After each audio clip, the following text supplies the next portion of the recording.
حدیث ترمذی کې راځي حسن حدیث دی وګور حدیث په اخر کې به دا جمله ده نبی صلی الله علیه وسلم فرمایي یو ځل صحابه کرام ته و اے صحابه کرام ان من ورائکم ایاما الصبر فيهن مثل القبض على الجمر واستاسو نورسته به داسې وخت راشي او داسې ورځې به راشي خطرناکې چې په دین باندې صبر کول او دین چې کوم دی په لاس کې نیول دا به داسې مثال لري لکه سکروټه چې په لاس کې واخلي داسې ورځې پورې روانې دي زما عزتمندو نبی صلی الله علیه وسلم صحابه کرامو ته چې دا خبر ورکړی چې په خالص دین باندې او کتاب او سنت باندې سړی عمل کوي نو هغه به چې داسې تکالیف سره مخ کېږي امدا معاشره ده او امدا زمانه ده زما عزتمندو نن سبا خلق چې دشمنی کوي صرف او صرف دین والا سره کوي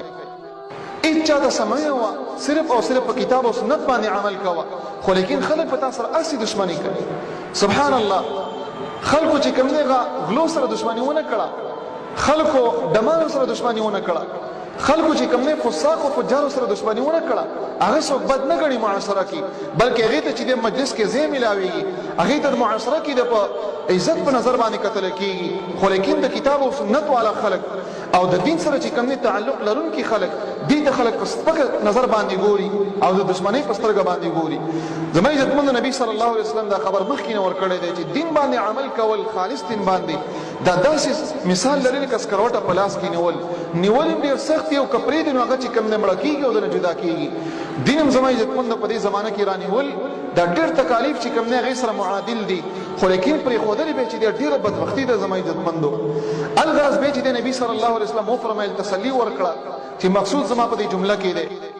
فرمایي چې للعامل فيهن مثل اجر 50 رجلا يعملون مثل عملكم په دې زمانه کې دا زمونږ استاد زمانه خودلې ده یو سړی چې په دین باندې عمل کوي او د رب العالمین چې د بندگی کوي دې ته رب العالمین دومره اجر ورکوي لکه 50 صحابه کرامو ته چې الله اجر ورکوي د 50 صحابه کرامو اجر الله رب العالمین په دې زمانه کې یو مؤمن ته چې په کتاب او سنت باندې عمل کوي د الله بندگی پکې موجود دی خپل ظاهر او باطن خپل غم او خوشحالي چې کوم دیغه د دین مطابق برابرای او د شریعت د چوکاټ نه وځي الله رب العالمین د 50 صحابه کرامو اجر ورکوي دا حدیث ته زما عزتمندو ولی ځکه موږ مخکې ویل چې معاشره ډیره خرابه شوې ده یو طرف نه چې شیطان دی بل طرف نه انسان د خپل نفس ته په ګناه باندې انسان ته امر کوي بل طرف نه غلط ملګری دي غلطه معاشره ده او بل طرف نه چې خواهش ته زما عزتمندو دنیا چې کوم نه غا داسې شوې ده چې د شیطان د جالونو نه ډکه شوې ده نو په دې زمانه کې چې سړی په کتاب او سنت باندې روان یو په دین باندې عمل کوي الله رب العالمین دې انسان نه دومره خوشاليږي چې د 50 صحابه کرامو اجر ورکوي به د دې مقصد دا نه دی چې دې زمانه کې یو سړی دی هغه مؤمن دی او نیکعمل دی دا د صحابه کرامو نه کېږي چې د غوړش نظم عزتمندو د دې مثال داسې دی صحابه کرام چې کم دیغه مثال د وزیرانو لري د بادشاہي وزیری دغه چې ډېره اوچته مرتبه